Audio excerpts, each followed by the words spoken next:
Health Watch. Today is World Pancreatic Cancer Day. It is a day that brings awareness to one of the most deadliest cancers. Nearly 57,000 people will be diagnosed with pancreatic cancer this year, and more than 45,000 will die from the disease. So Julie Fleshman is the president and the CEO of the Pancreatic Cancer Action Network and joins me now. Thank you so much for joining me.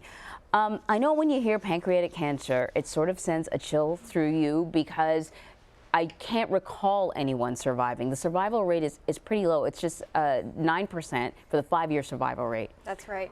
What is pancreatic cancer? Why is it so deadly?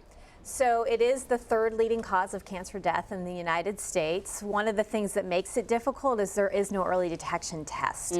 So usually by the time it's diagnosed, it's late stage and it's difficult to treat at that point. And we need more research dollars being invested to find early detection strategies and better treatment options for patients. And the symptoms are, you know, the kind of stuff that people tend to ignore, right? Yes, I mean, but many of them are benign, things like stomach pain, back pain, unexplained weight loss, jaundice, the yellowing of the skin in the eyes.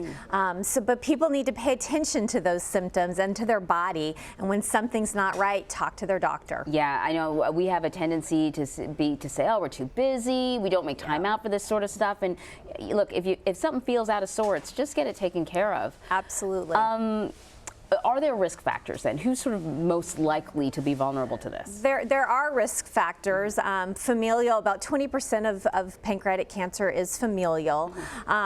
For a complete list of all of the symptoms and the risk factors, people can go to pancan.org to learn more. You mentioned, you know, research dollars. Are they working on an early detection test? They are. There's actually lots of biomarker studies happening around the country. New onset diabetes is potentially an early symptom of pancreatic cancer.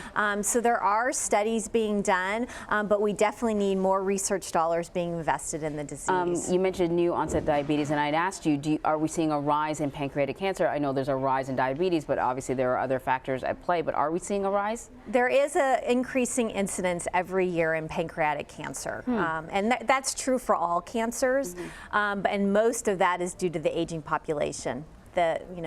Baby boomers are getting older, and they're at the age where people get cancer as well as other diseases. Right. Speaking of baby boomers, there's a very famous baby boomer right now, Alex Trebek, who is sort of struggling through this right now. He's got a tremendous amount of support from all over the country, but it's a tough road. And there have been other famous people too. Yes. I mean, we're very lucky. Alex has been an amazing spokesperson, really openly talking about his diagnosis and the things that he's having to experience as he goes through this. But yes, we're all sending him positive thoughts and encouragement through So one of the challenges for pancreatic cancer is that it's difficult to catch it early because the symptoms don't really set off alarm bells until it's pretty far along. But if you do catch it early, what sort of difference does it make? So if it's caught early enough, a patient is eligible for surgery called the Whipple procedure, where they go in and remove part of your pancreas.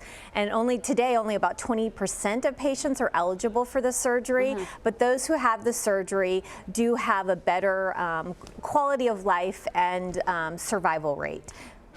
When it's caught early, how does that typically happen if people are usually not getting to their doctor early? Right. So many times a patient's going in for something else and they discover the pancreatic cancer through a different type of surgery. But we don't want that to be the case. No. We want it to be because people are having the symptoms and they go in and they talk to their doctor. Right. Well, it's all really, really good information that people need to know. If you feel out of sorts, if you're feeling a pain that you normally don't feel, just go to the doctor, right? Don't put it off. Absolutely. And then if you are diagnosed with pancreatic cancer, there are treatment options.